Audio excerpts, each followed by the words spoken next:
तो जैसा कि लास्ट एपिसोड के अंदर हमने देखा था, जो जियाओ जिंग होता है वो नाइन टेल स्काई फॉक्स से बोलता है कि ठीक है, मैं जानना चाहता हूँ कि आज से 300 साल पहले जिस टाइम पर ग्रेट ड्रैगन स्लेइंग वॉर हुई थी, तो असल में उस टाइम पर क्या हुआ था। जो सुनकर नाइन टेल फॉक्स बोलती है कि मैं नहीं जानती हूँ कि उस टाइम पर क्या हुआ था। और उसके इतना बोलते के साथ ही अचानक से वो यहाँ पर कोई आकर जियाओ सिंह को आवाज़ लगाता है। जो सुनते के साथ ही जियाओ सिंह जो होता है वो भी जल्दी से जो नाइन टेल फॉक्स होती है उसे अंदर रख लेता है।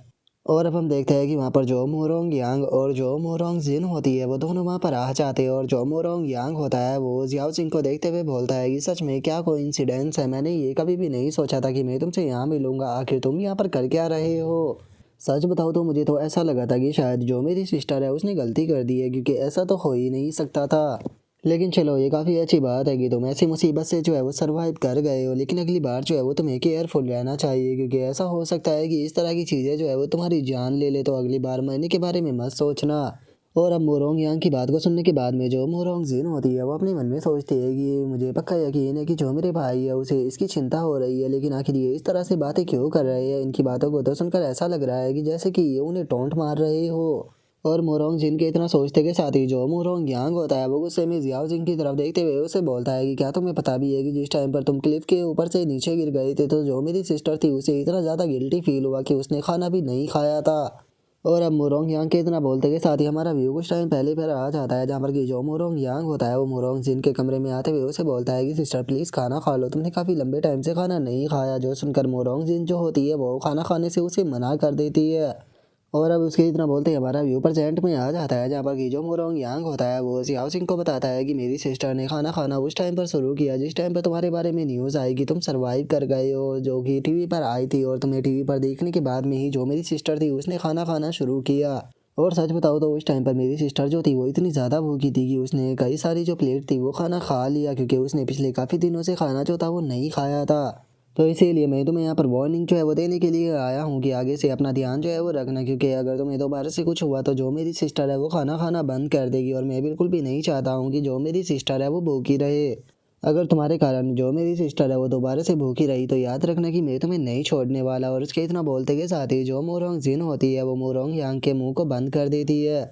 और अब उनकी बातों को सुनकर जो जियाओ जिंग होता है वो भी हंसने लगता है। रास्ते में उनसे बोलता है कि ठीक है, शुक्रिया मेरी इतनी ज़्यादा चिंता करने के लिए। मैं आप लोगों से वादा करता हूँ कि मैं फ्यूचर में कोई भी ऐसी गलती नहीं करूँगा और अपना ध्यान रखूँगा। लेकिन चूंकि अब जो फ्रेशमैन रैंकिंग कंपटीशन है वो स्टार्ट होने वाला है, तो फिर चलो तो हम लोग जो है वो साथ ही में वहाँ पर चलते हैं। जो सुनते के साथ ही जो मोरोंग यांग होता है वो गुस्से में जियाओ सिंह की तरफ देखने लगता है और उसकी तरफ देखते हुए उससे बोलता है कि हम लोगों का जो रिलेशनशिप है वो इतना भी ज़्यादा क्लोज नहीं है कि हम लोग जो है वो साथ में यूनिवर्सिटी जाए। और खासकर तब से जब से कि तुमने मेरी सिस्टर का कंपटीशन के दौरान मोस्टर जो था वो छीन लिया था। तुम्हें क्या लगता है कि तुम मेरी सिस्टर का जो मोस्टर है वो उससे छीन लोगे और मैं तुम्हें यहाँ पर इस चीज़ के लिए इतनी जल्दी अब माफ़ भी कर दूंगा? नहीं, मैं तुम्हें इस चीज़ के लिए बिल्कुल भी माफ़ जो है वो नहीं करने वाला। और अब उन लोगों की बातों को सुनने के बाद में जो बेचारा जियाओ सिंह होता है वो भी अजीब सा फेस बनाकर उन लोगों की तरफ देखते हुए अपने मन में सोचता है कि सच में ये लोग बहुत ज़्यादा अजीब है, क्या ये उस छोटे से इंसिडेंट्स को अभी तक भी नहीं भूले हैं। और जियाओ जिंग के इतना सोचते के साथ ही जो मोरोंग यांग होता है वो मोरोंग जिन के साथ में वहाँ से जाने लगता है। जाते हुए उससे बोलता है कि चलो मोरोंग जिन, हम लोग जो है वो यहाँ से चलते हैं, ये बंदा हमारे साथ में चलने लायक बिल्कुल भी नहीं है। और अब उन लोगों की बातों को सुनने के बाद में जियाओ सिंह जो होता है वो और भी ज़्यादा कंफ्यूज हो जाता है और अपने इस मन में सोचता है कि मुझे समझ में नहीं आ रहा कि आखिर इन लोगों को मुझसे प्रॉब्लम क्या है। अगर इन्हें मेरे से प्रॉब्लम ही थी तो फिर ये यहाँ पर मुझसे मिलने के लिए ही क्यों आए थे। और जियाओ सिंह के इतना सोचते के साथ ही हमारा व्यू जो होता है वो अज़ूरा ड्रैगन एकेडमी के अंदर आ जाता है, जहाँ पर कि हम देखते हैं कि आतिशबाजियाँ होना शुरू हो जाती है, जिसका मतलब होता है कि जो कंपटीशन है वो स्टार्ट होने वाला है। और जो रेफरी होता है वो भी अब अरीना के अंदर आ जाता है और अरीना के अंदर आने के बाद में वो चिल्लाते हुए सभी लोगों से बोलता है कि आप सभी लोगों का बहुत बहुत शुक्रिया यहाँ पर आने के लिए।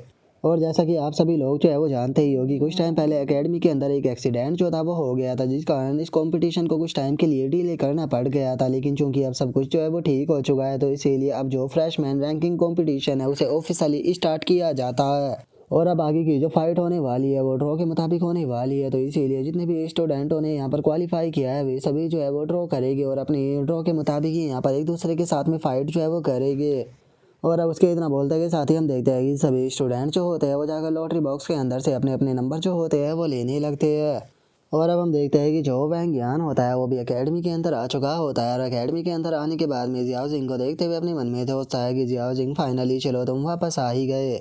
मैं नहीं जानता हूँ कि पिछली बार तुम्हारे साथ में क्या हुआ जो कि तुम मेरे प्लान से बच गए हो, लेकिन इस बार तुम इतने लकी नहीं होने वाले हो जो कि इस बार भी तुम मेरे हाथों से बचकर निकल जाओगे। मैं इस चीज़ को इस बार पूरी अपने हाथों से मेक श्योर करूंगा कि तुम जिंदगी में कभी भी राइज जो है वो ना कर पाओ। और वैंग यान के इतना सोचते के साथ ही अब उसका नंबर जो होता है वो आ जाता है, जहाँ पर की टीचर जो होता है वो चिल्लाते हुए बोलता है कि ठीक है, अब जो वैंग यान है उसकी बारी आ चुकी है। और अब वैंग यान को देखने के बाद में वहाँ पर खड़े हुए जो स्टूडेंट होते हैं वो भी आपस में बातें करने लगते हैं। और एक बंदा बोलता है कि वो अच्छा यही वो वैंग यान पर्सन है जो कि अपने फादर की पोजीशनों का फ़ायदा उठाकर लाइब्रेरी के अंदर जो लड़कियाँ थी उनका फ़ायदा उठाने की कोशिश कर रहा था। जो उनका दूसरा स्टूडेंट जो होता है वो बोलता है कि हाँ ये वही है, और मैंने तो सुना है कि इसने जियाओ जिंग के साथ में अरीना के अंदर फाइट की थी, लेकिन जो जियाओ जिंग था उसने बहुत ही बुरी तरह से इसे हरा दिया था। जो सुनकर एक और स्टूडेंट जो होता है वो बोलता है कि हाँ पूरे अजूरा ड्रैगन अकेडमी के इतिहास का वो सबसे ज़्यादा शर्मनाक पल था, क्योंकि एक फ्रेशमैन के हाथों से वो हार गया था। और अब उन लोगों की बातों को सुनने के बाद में जो वह ज्ञान होता है उसे और भी ज़्यादा गुस्सा आने लगता है, और वो गुस्से में अपने मन में सोचता है कि जियाओ जिंग तुम्हारे कारण मेरी बहुत ही ज़्यादा बेइज्जती हुई है, इस चीज़ का मैं तुमसे बदला लेकर रहूँगा। और इतना बोलते के साथ ही जो वह ज्ञान होता है वो अपनी पर्ची को निकाल लेता है, जहाँ पर कि जो टीचर होता है वो अनाउंस करते हुए बताता है कि राउंड 1 के अंदर इसका मैच जो है वो 7th होने वाला है। और वैंग यान का जो मैच है वो जियाओ जिंग के साथ में होने वाला है। और अभी शेष को सुनते के साथ ही जो वैंग यान होता है वो भी खुश हो जाता है, और खुश होते हुए अपने मन में सोचता है कि जियाओ जिंग में तुमने मेरे साथ में जो कुछ भी किया था उसका 100 गुना जो है वो मैं तुम्हें पे कराऊंगा। और अब वैंग यान के इतना सोचते के साथ ही हमारा आज का एपिसोड जो होता है वो यहीं पर ही कंप्लीट हो जाता है। तो नेक्स्ट एपिसोड के अंदर देखें कि आगे क्या होता है। अगर आप लोगों को वीडियो अच्छी लगी हो तो लाइक करना, चैनल को सब्सक्राइब करना। मैं मिलता हूँ नेक्स्ट एपिसोड में, तब तक के लिए बाय बाय गाइस।